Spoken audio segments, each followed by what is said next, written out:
Dalen, we'll go when you give me the green light. All set. All right, everybody. Thanks for joining us for tonight's post-match press conference. We will go straight into questions from the media. We'll go 2 per person on the first go-round, and then we can keep passing the mic around after that. Anyone in particular want to get us started? Eric?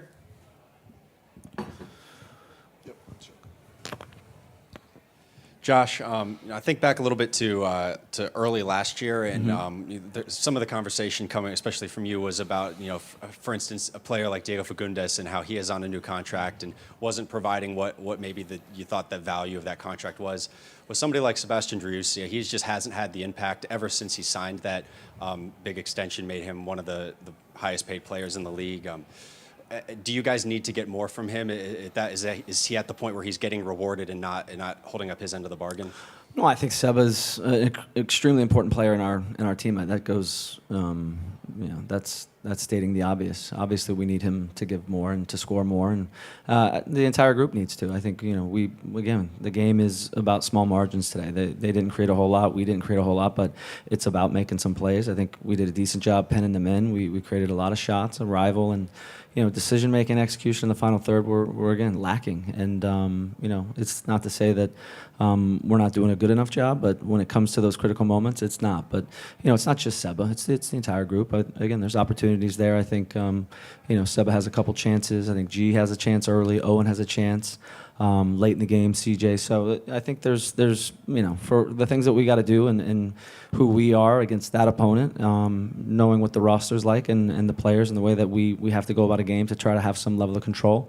The execution was good in some ways, but the finality and the ability to score goals and generate better goal scoring chances has to come more frequently. There's no doubt about it. And it's not just Seba, but we need Seba to obviously produce some goals, and that goes around the team.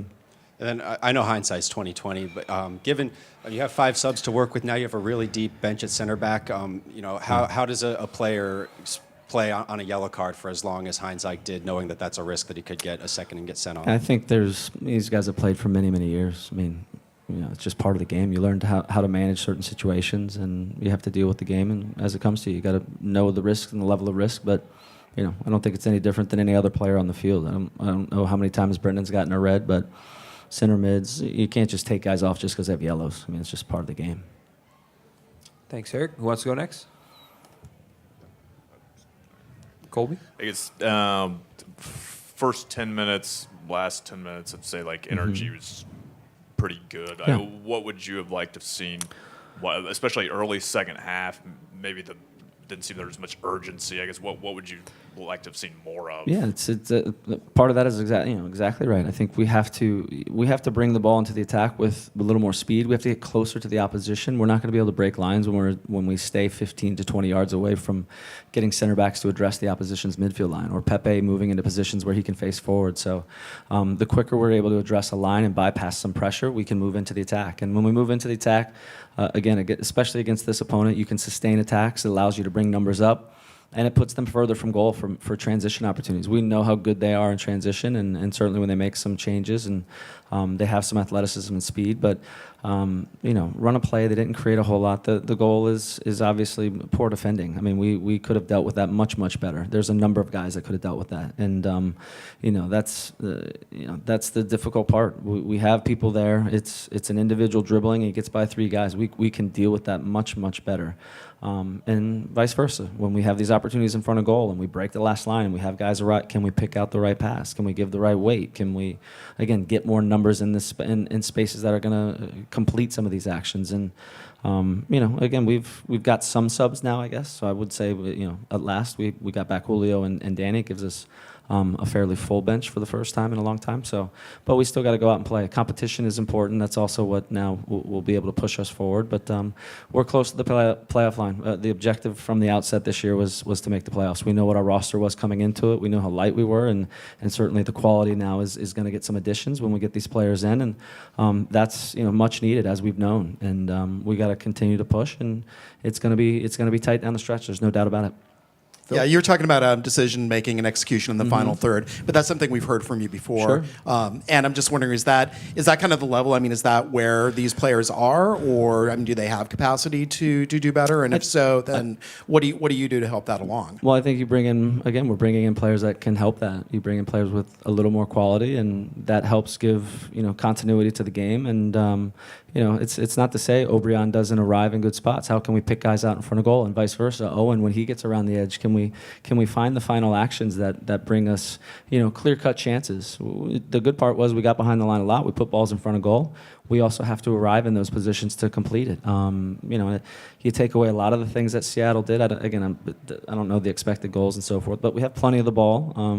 We push the opponent back, and I think it's a fairly controlled game. It's how we have to go about the game. We can't get in a physical game. Our physicality compared to them or most teams is we're lacking in some of those areas. So we got to be measured about how we go about it, and that's why it's so critical when we do get those chances. We have to do more with them, and we have to be really, really precise with it. Okay, and then I know you're reticent to make it about the refs, but Yaimar, certainly 34th minute, yellow could have been a red, could have been a second yellow there for him. I mean, hindsight earns his 2 yellows, but do you think that maybe should have been reciprocated? I don't know. I mean, the refs have a tough job. I'm not going to get up here every week and complain about it. I sit in these meetings with Pro. I sit in the meetings with the league, and they take care of one another. They look at it's hard. What they do isn't easy, but you have VAR. You have a number of set of eyes.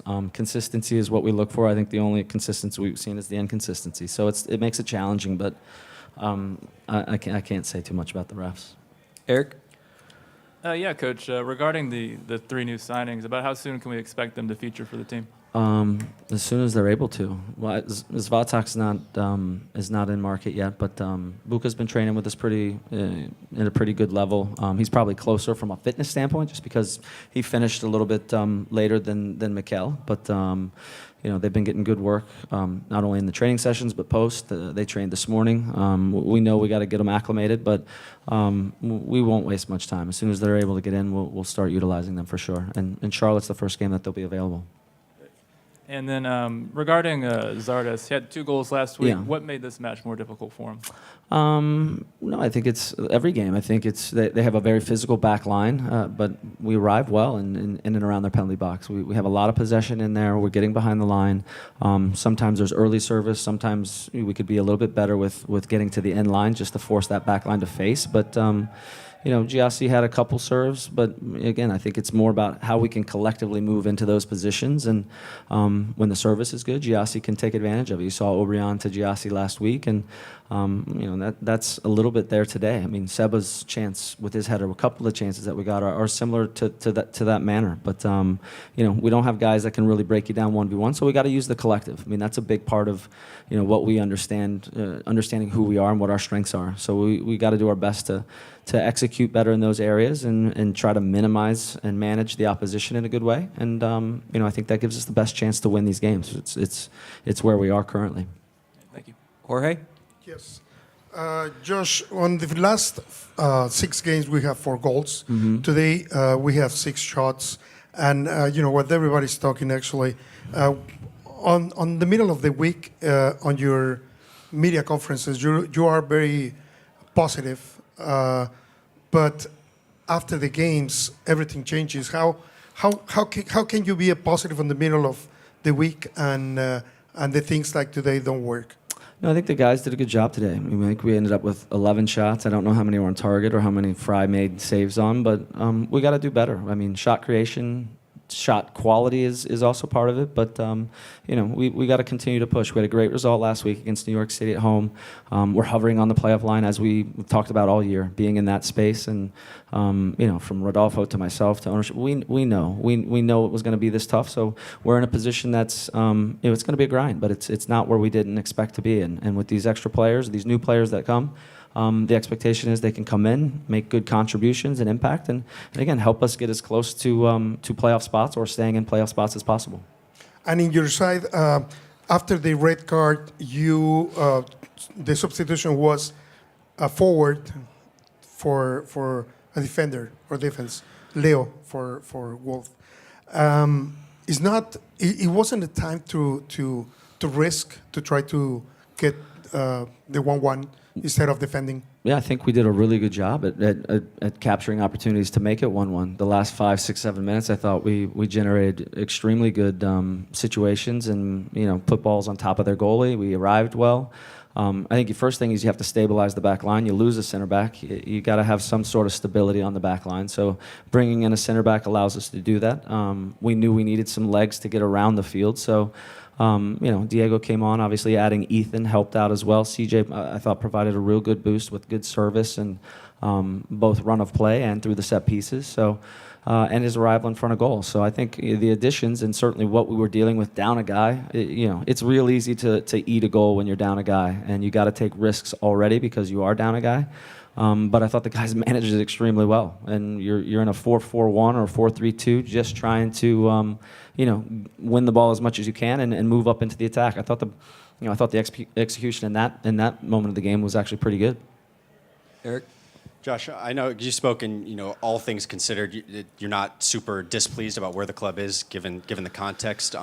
Fans are not, looking at it so analytically, and there has been, we got airplanes flying, we got kind of nasty chants coming in. I was wondering, do you have any message for a portion of the fan base that might feel a little bit more pessimistic about where the state of the club is than you do? Our fans are awesome. They're some of the best fans in the league. I think we've said that every week. So they continue to support us. They push the guys every week, and we're all very, very appreciative of it. I think we got to focus on doing our part. They certainly do their part. So we got to keep pushing forward. It's a challenging season.